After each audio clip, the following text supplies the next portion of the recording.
자, 데이터 마이닝이라는 기법입니다. 데이터 마이닝이라는 게 뭔지 한번 보고요. 데이터 마이닝 분석 기법들이 쭉 나와 있는데 이걸 한번 살펴보도록 하겠습니다. 자, 먼저 데이터 마이닝이라는 게 뭐냐? 데이터 마이닝을 한마디로 정의를 하자면 분석 CRM입니다. 분석 CRM을 우리가 데이터 마이닝이라고 보시면 되겠어요. 마이닝이라는 게 뭐예요? 마인이라는 걸 우리가 광부에서 금 캐고 석탄 캐는 걸 우리가 마이닝이라고 합니다. 결국 뭐냐? 마이닝이라는 거는 우리가 기업에 존재하는 데이터들이 있는데 이 데이터로부터 뭔가를 캐내는 거예요. 그걸 데이터 마이닝이라고 부르는 겁니다. 그럼 뭘 캘 거냐? 뭘 캘 거냐? 데이터로부터 지식을 캐는 거죠. 지식. 그럼 지식이 뭐냐? 이런 것부터 우리가 해야 되겠죠? 자, 그럼 한번 보도록 하겠습니다. 목차는 넘어가고요. 특의 두 가지 기법이 있습니다. 이 두 가지 기법을 우리가 배울 거예요. Unsupervised Learning, Supervised Learning 기법에 의해서 하나, 둘, 셋, 넷, 다섯, 여섯 개의 분석 기법을 이제 앞으로 배우게 될 겁니다. 자, 사례를 보시면 아마존닷컴 같은 경우에 어떻게 하느냐? 이거 같은 경우에 추천 지수입니다. 추천. 여러분들 책방 같은 데 가보면 추천해 주죠. 뭐를 샀으면 이걸 산 사람은 이거를 구매할 확률이 높습니다. 추천해 주잖아요. 그죠? 이런 추천 지수라는 거가 있는데 이런 건 어떻게 되느냐? A를 산 사람의 그러니까 A라는 책을 산 사람이 B라는 책을 샀고 C라는 책을 사고 하면은 이런 것들이 데이터에 쭉 모아 놓으면은 나중에 이걸 이용을 해서 나중에 사례 분석 기반이라는 방법을 쓰거나 아니면 어소시에이션 룰을 쓰거나 해가지고 지금 제가 얘기하는 건 분석 기법들입니다. 이런 분석 기법들을 이용을 해서 추천할 상품을 골라내서 추천 지수를 보내주게 되는 거죠. 대부분 이런 데 많이 사용하고 있습니다. 실제로.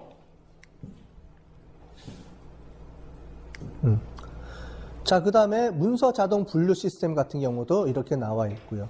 그 다음에 여러분들 이메일 보면은 필터링 기능들 있죠? 그런 거에서 어떤 단어가 들어오면 필터링 해주는 그런 것도 쓸 수가 있고요. 그 다음에 홈쇼핑 같은 경우에 다이렉트 메일을 보내는데도 쓸 수가 있죠. 그래서 이런 데이터베이스, 데이터 웨어하우스라는 곳에서부터 우리가 데이터 지식을 추출해가지고 사용할 수 있게 되는 거죠. 그래서 누구한테 메일을 보내야 되는지 보통 고객 세분화 할 때 많이 쓰이게 되는 거죠. 그래서 이렇게 구입한 상품이 무엇인가를 검색해서 예측해가지고 추천해주는 이런 시스템에다 쓸 수가 있게 되는 거겠습니다. 자, 데이터 마이닝이라는 게 뭐냐? 데이터 마이닝은 대량의 데이터 집합으로부터 유용한 정보를 추출하는 것이다 라고 했는데 여기 보면 대량의 데이터 집합이라는 게 어디 들어가 있는 거라고 했죠? 옛날에? 데이터베이스예요? 아닌데? 데이터베이스는 오퍼레이셔널 DB고요. 운영할 때 쓰는 거고 실제로는 그 데이터베이스에 붙어 있는 것들을 연도별로 쭉 모아놓는 곳이 따로 있다고 그랬죠. 데이터 웨어하우스. 그죠? 데이터베이스는 실질적으로 현재 운영하고 있는 시스템 데이터예요. 그걸 건드리면 안 되지. 그거는 그대로 작동하게 두고 1년부터 10년 정도까지의 데이터를 쭉 저장해서 모아놓는 공간을 우리가 데이터 웨어하우스라고 그랬잖아요. 데이터 마이닝 기법은 데이터 웨어하우스를 통해서 모아진 데이터를 분석하는 도구입니다. 기법이에요. 그래서 여기서의 대량의 데이터 집합이라는 거는 데이터 웨어하우스를 얘기합니다. 그래서 유용한 정보를 추출해내는 것. 정보라고 얘기하는데 실질적으로는 이제 널리지겠죠. 아까 전에. 그래서 어떤 상품을 사면 어떤 상품을 구매할 확률이 높은지 이런 지식들을 끄집어내가지고 연관성을 통해서 하는 거죠. 그래서 보면 의미 있는 패턴과 규칙을 발견하기 위해서 자동화되거나 또는 반자동화된 도구를 이용해서 대량의 데이터를 탐색하고 분석하는 과정이다라고 돼 있죠. 일단은 그럼 뭐겠어요? 뭐가 필요하겠어요? 대량의 데이터 집합 셋이 필요하겠죠. 그래서 데이터 웨어하우스라는 것을 구축해야 되고요. 거기서 자동화되거나 또는 반자동화된 도구를 이용해서 검색해야 된다 그랬죠. 그때 쓰는 게 데이터 마이닝 툴들이죠. 데이터 웨어하우스는 데이터 저장 공간을 얘기하는 거고 거기서부터 데이터를 추출해내는 방법을 데이터 마이닝이라고 하는 겁니다. 이해되셨어요? 그 데이터 마이닝 기법에는 여러 가지가 있는데 크게 슈퍼바이즈드, 언슈퍼바이즈드 러닝이라는 말을 써서 하게 될 겁니다. 그건 나중에 다시 알려드릴 거예요. 왜 이게 슈퍼바이즈드고 왜 이게 unsupervised인지, 왜 틀리고 언제 쓰는 건지 이런 것들은 우리가 계속 해나가면서 배울 겁니다. 자, 요거는 뭐 이거를 좀 더 의미 있게 써놓은 거니까 넘어가도록 하겠습니다. 그래서 데이터 마이닝이란 뭐냐? knowledge discovery, 그 다음에 in large database. 그래서 여기 보면은 광부들이 금강에서 금 캐는 거 있죠? 그런 것처럼 실제로 우리가 수많은 쓸데없는 데이터셋 중에서 의미 있는 어떤 뭔가를 끄집어내는 게 마이닝이라는 거고, 데이터에서 그걸 끄집어내는 기법, 그래서 데이터 마이닝이라고 한다라고 볼 수 있겠죠. 그래서 대량의 데이터로부터 이전에 알려진 거면 의미가 없죠. 이전에 알려지지 않은. 그 다음에 묵시적이라는 말은 뭐냐면 실제로 잘 안 알려져 있는 거, 가려져 있는 걸 얘기합니다. 실제로 눈에서 보면 사람들이 잘 파악을 못하는 거지만 이런 걸 통해서 끄집어낸다는 얘기겠죠. 그래서 잠재적으로 유용한 정보를 탐사하는 작업인데, 여기 보면 우리가 많이 쓰는 게 비즈니스 인텔리전스라는 말이 있습니다. 여러분들 중에서 이제 지식관리라는 거를 수업을 듣고 있나요? 듣나? 아직 안 듣나요? 지식관리 수업도 이런 개념이라고 보시면 되겠어요. 어쨌든 비즈니스 인텔리전스라는 게 있습니다. 비즈니스 인텔리전스. 비즈니스 인텔리전스와의 차이점은 뭐냐면 여기 나와 있죠. BI는 경영진들이 합리적인 의사결정을 내리기 위해서 데이터를 수집, 저장, 처리하는 일련의 기술 및 응용 시스템을 포괄적으로 묶어서 비즈니스 인텔리전스라고 얘기를 하는데, 이거를 하기 위한 도구의 분석 과정을 우리가 데이터 마이닝이라고 볼 수 있겠습니다. 뭐냐면 데이터 마이닝이라는 거는 분석하는 그 기법 자체를 얘기하는 거고요. 데이터 마이닝을 이용해서 뭘 할 거냐? 그게 비즈니스 인텔리전스라는 거죠. 분석한 결과를 가지고 뭘 활용을 해야 되는 거잖아요. 그런 차원 우리가 포괄적으로 BI다라고 하는 거죠. 비즈니스 인텔리전스. 즉, 의사결정을 내리기 위해서 분석한 데이터셋을 이용해서 분석해서 어떤 지식을 도출해내서 그걸 가지고 A를 할 것인지 B를 할 것인지 뭘 할 것인지를 의사결정해주는 그런 전체를 우리가 비즈니스 인텔리전스라는 얘기를 하는 거고, 거기서 데이터를 분석하는 기법 자체를 데이터 마이닝이다라고 얘기를 한다라는 얘기예요. 자,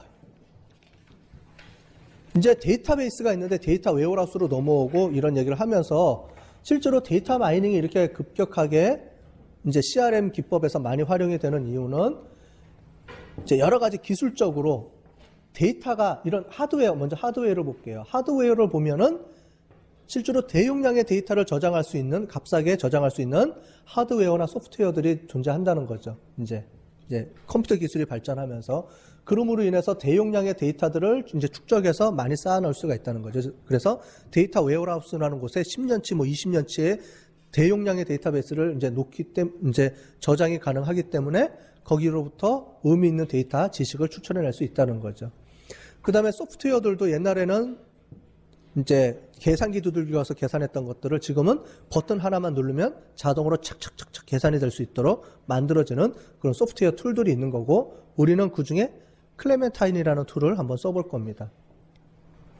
그 다음에 비즈니스적인 측면에서도 보면 고객을 유지하고 신규 고객 확보하는데 엄청나게 많은 노력을 들여야 되는 거죠. 지금 시장 경쟁력이 이제 심화되어 있기 때문에. 그래서 이런 것들을 하기 위해서는 남들보다 한 발 앞서서 코스트를 줄이는 그런 방법과 여러 가지 유용한 기법들을 이용해서 이제 성공해야 되는 거죠. 그래서 이런 것들을 때문에 데이터 마이닝이라는 게 급속하게 이제 관심을 갖게 되고 이제 그렇다는 얘기를 하고 있습니다. 자, 데이터 마이닝의 발전 과정을 쭉 보시면 1960년대만 해도 데이터 마이닝 이런 관점은 없고요. 실질적으로 데이터베이스적인 측면이죠. 그래서 데이터를 어떻게 하면 잘 저장할 것이냐의 관점이 있고요. 두 번째는 그 데이터로부터 얼마만큼 잘 액세스해서 내가 필요한 거를, 정보를 끄집어낼 것이냐. 그런데 여기서의 정보는 어떻게 되냐면 내가 원하는 걸 입력하는 거죠. 그래서 지난번에 우리가 데이터 마트에서 구하는 거 맞죠? 큐브를 이용을 해가지고 몇 월 달에 어떤 많은 제품을 판매한 사원을 이렇게 골라내는 기법이 있었죠. 큐브를 이용해서 하는 그런 기법들이 여기서 나오는 거죠. 여기하고 여기. 데이터 쿼리가 이제 그 기법입니다. 드릴 업, 드릴 다운 지난번에 봤죠? 데이터 웨어하우스 올랩 기법을 이용해서 하는 거고요. 이 올랩 기법은 내가 점점 찾아 나가는 거고요. 그게 아니고 데이터 마이닝은 아무것도 모르는 상태에서 데이터만 턱 놓고 내가 어떤 분석 기법을 돌리면 뭔가 탁 나와요. 유용한 정보가. 이제 그렇게 유용한 정보를 끄집어내는 방법이 데이터 마이닝이라고 보시면 되겠습니다. 올랩하고 데이터 마이닝의 차이점입니다. 그게. 그래서 지식 발굴 과정을 쭉 보시면 여기 보는 것처럼 지금 기존의 데이터베이스들이 있으면 이 데이터베이스를 데이터 웨어하우스로 옮기는 작업이 필요하죠. 그거를 우리가 데이터 클리닝 한다라는 얘기를 합니다.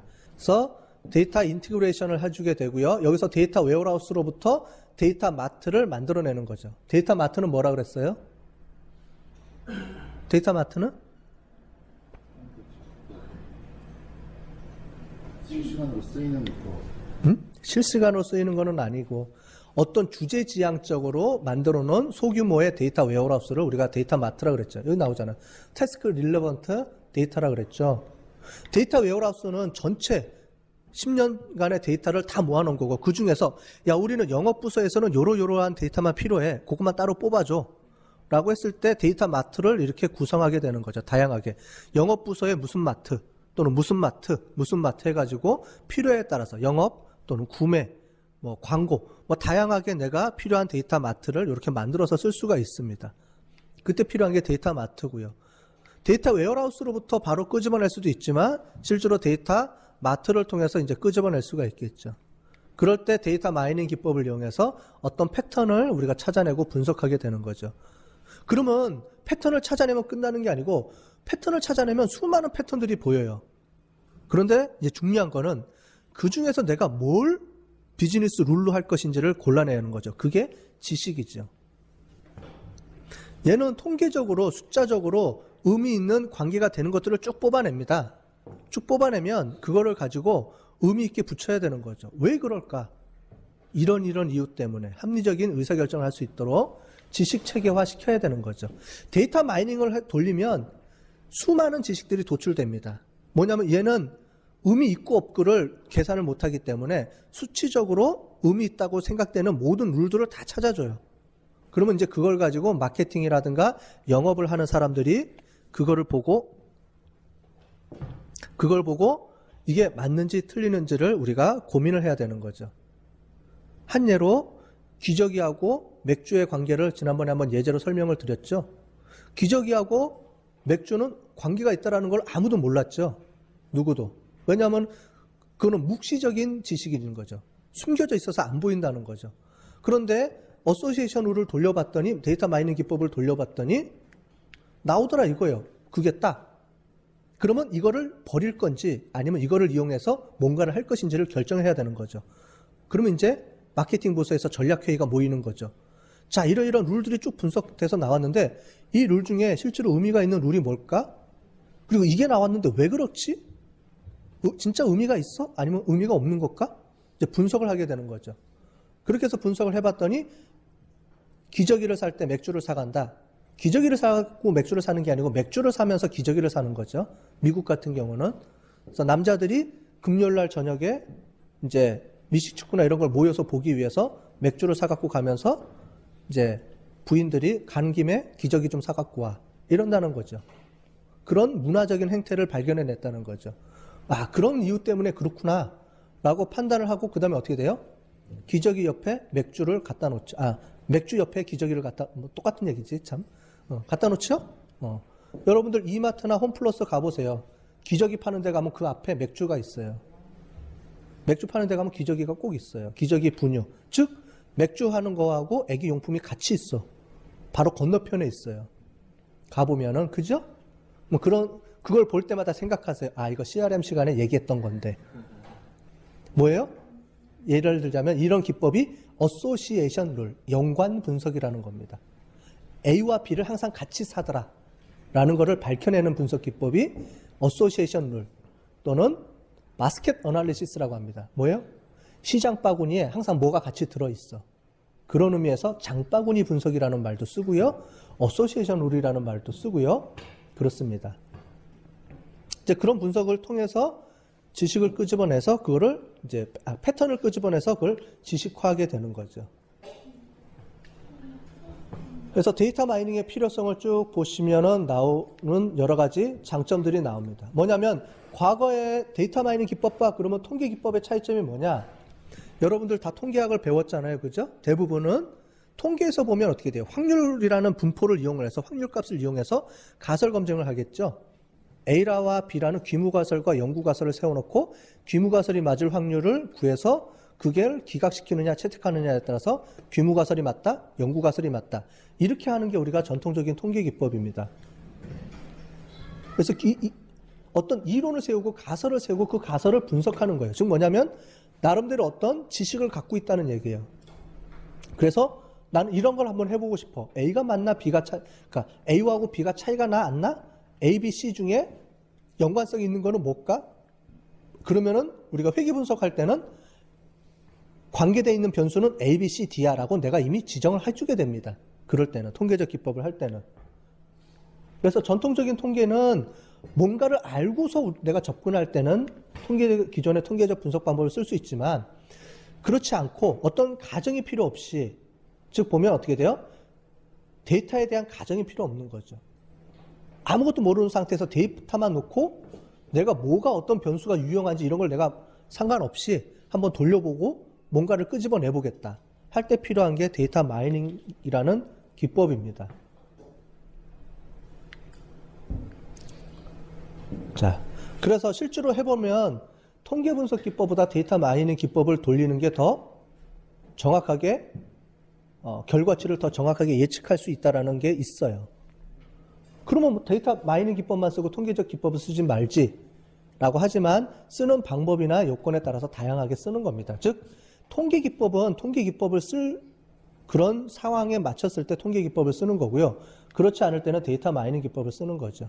즉 통계 기법은 우리가 어떤 실험 연구를 하거나 아니면 고객으로부터 설문지를 돌려서 고객이 뭘 원하는지를 찾아내는 때 쓸 때는 이제 전통적인 통계 기법을 써서 t-테스트, 아노바, 회귀 분석 이런 걸 이용해서 분석하게 되는 거고요.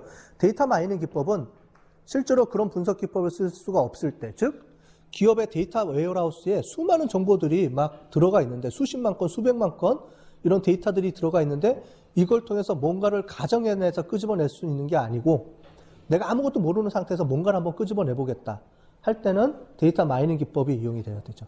보통 데이터 마이닝 기법은 그래서 대용량의 데이터를 우리가 분석하길 원할 때 쓰고요. 전통적인 통계 기법들은 뭐 200명에서 1000명 그 사이에 있는 데이터를 가지고 우리가 실험 연구를 하거나 아니면은 고객한테 설문지를 돌리거나 할 때 쓰는 방법이 이 통계 기법입니다. 쓰는 목적이 틀리다는 거지 뭐가 좋다 나쁘다라는 건 아닙니다.